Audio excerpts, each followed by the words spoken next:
नमस्कार दोस्तों, आप सबका स्वागत है। क्लास 9th के लिए सामाजिक विज्ञान का ऑब्जेक्टिव प्रश्न वार्षिक परीक्षा के लिए।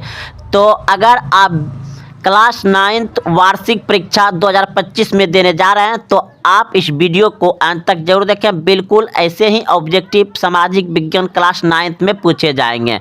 तो देखिए, पहला नंबर प्रश्न है, अमेरिका के प्रथम राष्ट्रपति कौन थे? अमेरिका के प्रथम राष्ट्रपति कौन थे? तो अमेरिका के प्रथम राष्ट्रपति थे George Washington. Option number A सही है, जॉर्ज वॉशिंगटन। अगला प्रश्न देखिए, 2 नंबर प्रश्न है, किस संधि द्वारा अमेरिकी स्वतंत्रता संग्राम समाप्त हुआ? किस संधि द्वारा अमेरिकी स्वतंत्रता संग्राम समाप्त हुआ?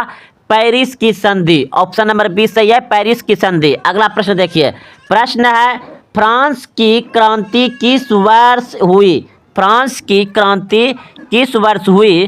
तो ऑप्शन नंबर बी बिल्कुल सही है, फ्रांस की क्रांति 1789 ईस्वी में हुआ, 1789 ईस्वी में। अगला प्रश्न देखिए, रूसो द्वारा कौन सी पुस्तक लिखी गई है? रूसो द्वारा कौन सी पुस्तक लिखी गई है? सामाजिक संविदा। ऑप्शन नंबर सी सही है। अगला प्रश्न देखिए, प्रतिनिधित्व नहीं तो कर नहीं का नारा किसने दिया? प्रतिनिधित्व नहीं तो कर नहीं का नारा किसने दिया? तो इस प्रश्न का उत्तर जाएगा ऑप्शन नंबर डी, बिल्कुल सही है, इनमें से कोई नहीं। अगला प्रश्न देखिए, 70 वर्षीय युद्ध किन 2 देशों के बीच लड़ा गया? 70 वर्षीय युद्ध 1756 से 1763 के बीच लड़ने वाला देश, तो ऑप्शन नंबर सी हो जाएगा, इंग्लैंड और फ्रांस। 70 वर्षीय युद्ध किन 2 देशों के बीच चला था? इंग्लैंड और फ्रांस। Option C. शक्ति विथिकरण सिद्धांत किसने दिया? मोंटेस्क्यू ने। ऑप्शन नंबर डी सही है। किस प्रसिद्ध शासक ने कहा? किस प्रसिद्ध शासक ने कहा, मैं ही राज्य हूं? किस प्रसिद्ध शासक ने कहा, मैं ही राज्य हूं? तो लुई 14वां ने कहा था। ऑप्शन नंबर ए सही है, लुई 14वां ने कहा था।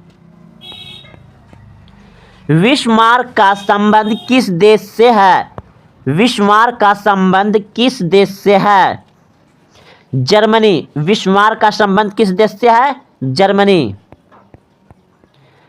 किस अमेरिकी प्रश्न है, किस अमेरिकी बंदरगाह पर जापान द्वारा हमला किया गया था? किस अमेरिकी बंदरगाह पर जापान द्वारा हमला किया गया था?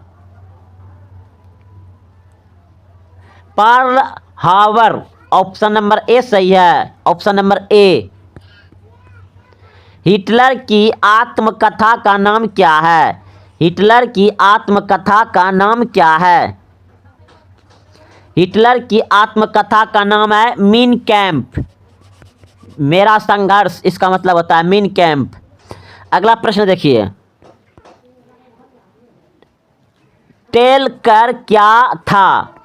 टेल कर क्या था?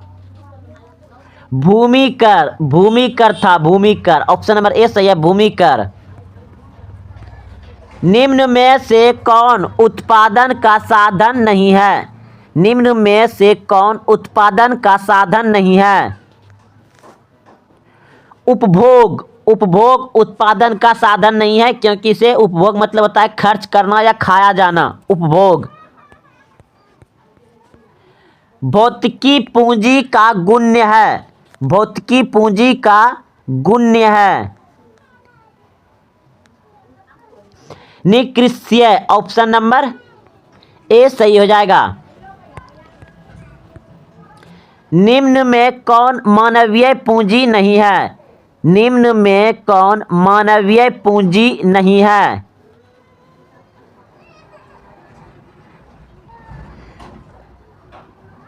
अकुशलता। ऑप्शन नंबर सी सही हो जाएगा। स्वास्थ्य मानवीय पूंजी है, परीक्षण मानवीय पूंजी है, शिक्षा मानवीय पूंजी है। लेकिन ऑप्शन नंबर सी जो है ओ कुशलता, ये मानव की पूंजी नहीं है, ओ कुशलता, ऑप्शन सी। निम्न में से कौन भारत की आर्थिक समस्या नहीं है? निम्न में से कौन भारत की आर्थिक समस्या नहीं है?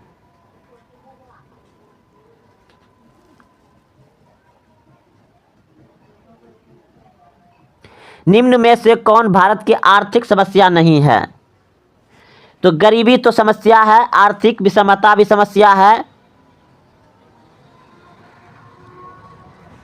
और नहीं है, पूछा है क्या? नहीं है।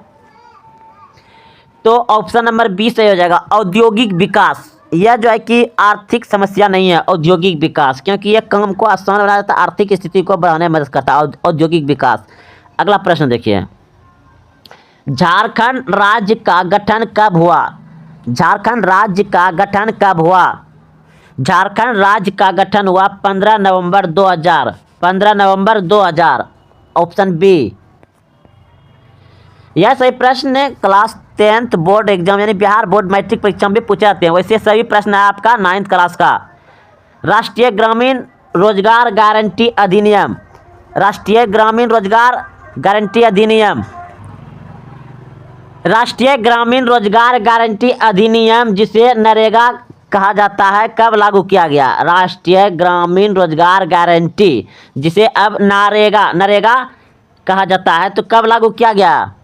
2006 में, ऑप्शन नंबर सी सही है। राष्ट्रीय ग्रामीण रोजगार गारंटी अधिनियम नरेगा कब लागू किया गया? 2006 में, ऑप्शन नंबर सी सही है। अगला प्रश्न देखिए, बिहार में पाई जाने वाली बेरोजगारी, बिहार में पाई जाने वाली बेरोजगारी, तो ऑप्शन नंबर जो हो जाएगा बी बिल्कुल सही है, चक्रीय है। बिहार में पाई जाने वाली बेरोजगारी क्या है? चक्रीय है, क्योंकि कृषि जो घूम घूम के आता है, तो कृषि के अंदर बहुत आदमी बेरोजगार पड़ा हुआ है। अगला प्रश्न देखिए, 2011 की जनगणना के अनुसार बिहार में साक्षरता दर, 2011 की जनगणना के अनुसार बिहार में साक्षरता दर 63.82%, 63.82%, ऑप्शन डी। बिहार राज्य में राज्यपाल की नियुक्ति कौन करता है? किसी भी राज्य में किसी भी राज्य में राज्यपाल की नियुक्ति कौन करता है? किसी भी राज्य में राज्यपाल की नियुक्ति कौन करता है? तो राष्ट्रपति। याद रखिएगा सीधा सीधे कि राज्यपाल की नियुक्ति कौन करता है? तो राष्ट्रपति। कोई भी राज्य का, भारत में 28 राज्य है ना, तो 28 राज्य में राज्यपाल की नियुक्ति कौन करता है? तो राष्ट्रपति, ऑप्शन नंबर बी सही हो जाएगा।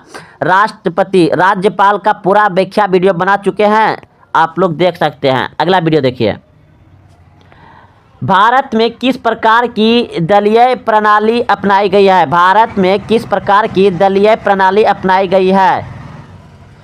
तो ऑप्शन नंबर हो जाएगा आपका सी, बिल्कुल सही है, बहुदलीय, बहुदलीय अपनाई गई है, बहुदलीय। समवर्ती विषयों से संबंधित कार्यकारी शक्ति किसके पास रहती है?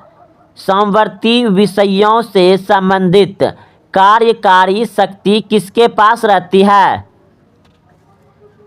तो ऑप्शन ए, राज्यों के पास, ऑप्शन ए बिल्कुल सही है, राज्यों के पास।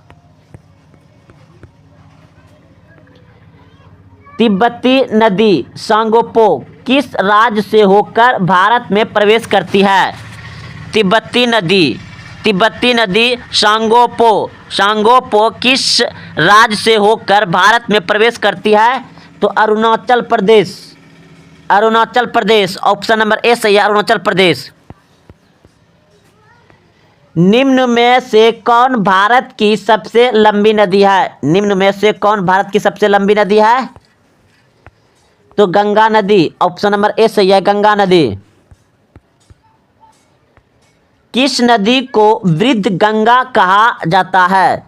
किस नदी को वृद्ध गंगा कहा जाता है? किस नदी को वृद्ध गंगा कहा जाता है? तो ऑप्शन नंबर डी बिल्कुल सही है, गोदावरी नदी को। किस नदी को वृद्ध की गंगा कहा जाता है? गोदावरी नदी को, ऑप्शन डी।